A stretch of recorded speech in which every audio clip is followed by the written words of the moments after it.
Hello folks, Abfielder here. Welcome to another Minecraft tutorial, and today it's version 2 of my super simple iron farm.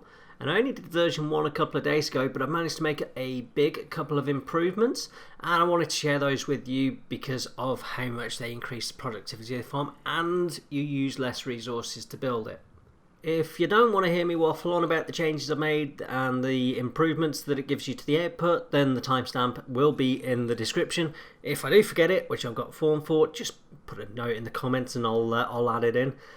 Okay, but assuming you haven't skipped forward at this point to the tutorial, I'm just going to talk about version 1 of the farm, and then I'm going to skip over to version 2 and show you the finished article and show you the improvements it made, and then we will jump into the how you build it tutorial.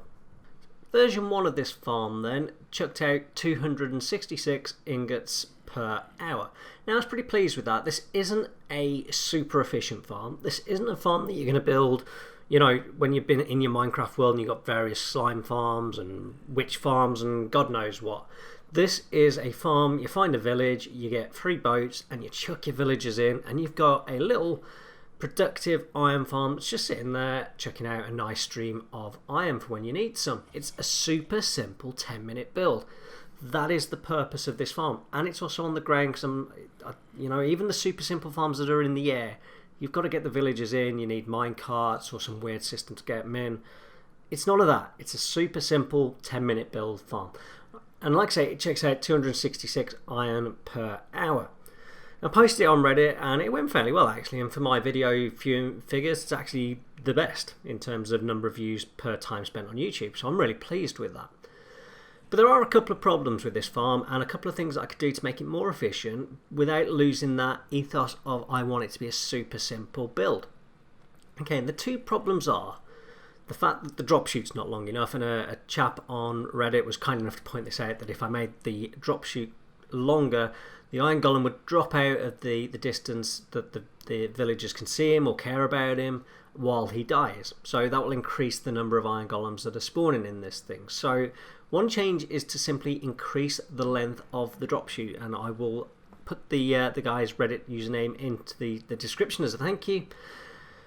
The second problem I've got is how long it takes, and this is something I've noticed, for the iron golem, and we've got one here, to drop down into that lava chute. It takes a long time to drop down through that water into the lava. It takes about 7 seconds. I've timed it. That's time that the villagers can still see it, and they're not going to reset their clock and spawn another one. So it's really losing productivity from those two areas. So I think, all that being said, we've seen this farm for enough. We know how much it produces. I think it's time to jump over to farm number 2. Okay, version 2 of the farm, and I'm sure you're already noticing some changes and how quickly that iron golem dropped down into the drop chute. So change number 1, we shall call it, is that we've increased the size of the iron golem spawning area. So instead of it being a 5x5 area, it is now a 7x7 area. Change number 2 is the width of the drop chute. Instead of it being a 3x3 hole, it is a 2x2 hole. So we're going to save some resources there. Does mean that this farm is a little bit offset, or the drop chute is offset. Okay, and then the third change I think we're on is that the drop chute is now 20 blocks deep instead of 8. And then the fourth change is the gates. The gates have been moved up so they are level or above the floor, so they're level with layer 1 of the wall. And what that does is it cuts the water stream off from over the hole, so when the iron golem gets to that drop chute, it's not slowly sinking through the water, it's an instantaneous drop to its doom. Alright, and those are all the changes that we made. Now if you have built version 1 of this farm, then hopefully looking at this you can see the changes I've made, but essentially you come out off the side and off the front to make that 7x7 hole, and then that drop chute on the right hand side it's 2 wide, and at the back it's 2 wide, and then the left and the front it's a 3 wide platform, and that gives you your 2x2 hole sort of off center to the back right of the picture as you're looking at it now, but we'll discuss that in the tutorial. So what do these changes mean for the output of this farm? Well, it's a huge improvement, folks. This farm checks out 403 ingots per hour. we're going to say 400 because it was right on the cusp. Now, unlike some other YouTubers, I've actually sat there for an hour AFK in to see what the output. I haven't just done 10 minutes and then times it by 6 or whatever to get the output. I've sat there for an hour just to make sure it's an accurate test. So an average of 400 ingots. That's an increase over the previous one of 51%. So if you remember, we said that the previous one outputted 266 ingots per hour. And off the back of that, although you need a few extra building blocks to increase the size of the platform, you will need less hoppers, you will need less gates, you will need less signs, and a little bit less lava as well. I mean, that to me is a win. Well, just winning all around, right? So yeah, a huge increase, and I'm sure you can see from this why I wanted to do a version 2 of this farm. With all that being said, I think it is now time to jump into the tutorial, and I will cover off how to change it from version 1 to version 2, save you knocking it all back down. Right, step 1 then is you need a 19 by 20 platform or 19 by 20 area for this. And it's 20 on the side that I have the red granite slabs, and it's 19 on the sides. I'll put those numbers on the screen so you can pause it and build that platform out. Right, once you've done that, count back 3 blocks from the front and start to punch out your slabs. You want to punch out 9 slabs in total. The spawning area will be surrounded by a 9 by 9 wall, and that will give us our 7 by 7 spawning platform. So 9 by 9, and I will hover over the top at the end. And of course make it too high so the iron golems can't get out, and it should look like that. Like I say, go ahead, pause the video and finish that off. Okay, next step is the drop chute. So from the front of your spawning platform, head to the back right hand corner and come out 3 on the diagonal. So you'll have 2 at the back and 2 blocks at the right hand side, okay, and that's the back right corner of your platform, and then punch out 4 blocks. You'll end up with 3 blocks on the left and 3 blocks at the front if you have built this correctly. Go ahead, place in a temporary gate, and then crouch place 2 more in over the top of the hole. Temporary gate, 2 more in, and it'll look like that. You can go ahead and open those up now.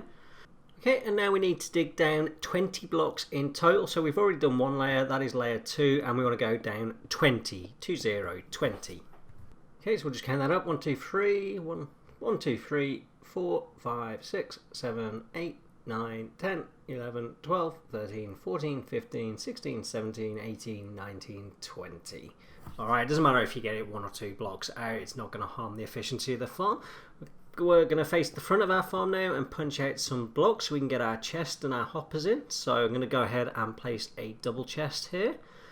Might need to punch out some more blocks just to get back over. Get your hoppers and point those into the chest. And again, like so. And if I just sort of go up, you can see the arrows are all pointing forward into that double chest.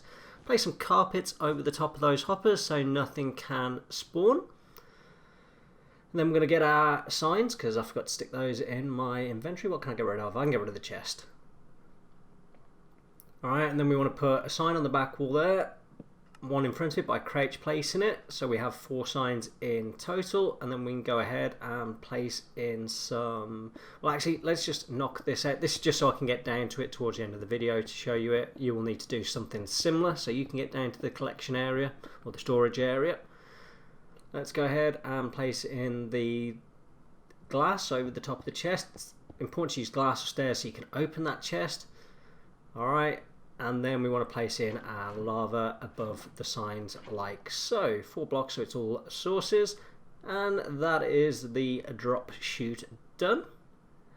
And the next step is really simple. Stick a water source in each of the 4 corners like so, and this is your iron golem spawning platform completed.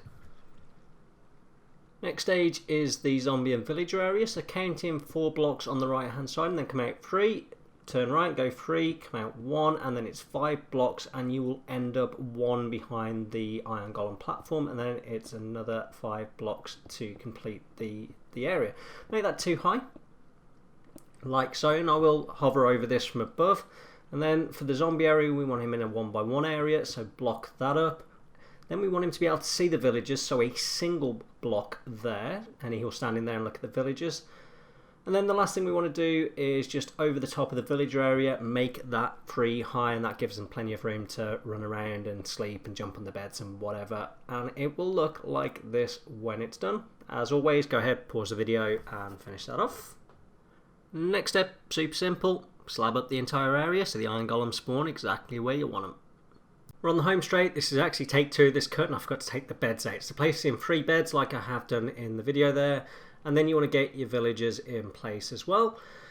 Then in this chamber we want our zombie. Don't forget to name tag him so he doesn't despawn. And that should all be done now, folks. We just want to slab it up so the zombie doesn't set fire during the day. And look, there we have our first iron golem. We also want to slab up over the top of the villagers, and that's to make sure they don't get hit by lightning or anything like that. Break your farm. You won't want to do that after you go into the effort of getting them in. And last but not least, let's just slab up around here, and I will briefly, while I'm talking, show the hitbox for the iron golem, but this just stops him seeing any mobs outside of his spawning platform and delay him getting down into the hole. But folks, that is the farm done. This is version 2, as I said, and it'll give you 400 iron ingots over 266. And as you can see, we've already got 9 iron since the farm started, and we've got another 1 dying there. I think he'll give us another 4 iron, I think. If you've enjoyed the video, folks, then please hit the like button, and please consider subscribing to the channel. I'm trying to do more content. I'm trying to improve the quality of my content as I go along. Hopefully you found this video really useful. If you want, you can catch me on Twitter, twitter.com/abfieldermc, MC for Minecraft, and I also stream 3 nights a week on Twitch, and that's twitch.tv/abfielder. Links for all this stuff's going to be down in the description anyway. Anyway, folks, that's all I've got time for now. I'm Abfielder. Goodbye.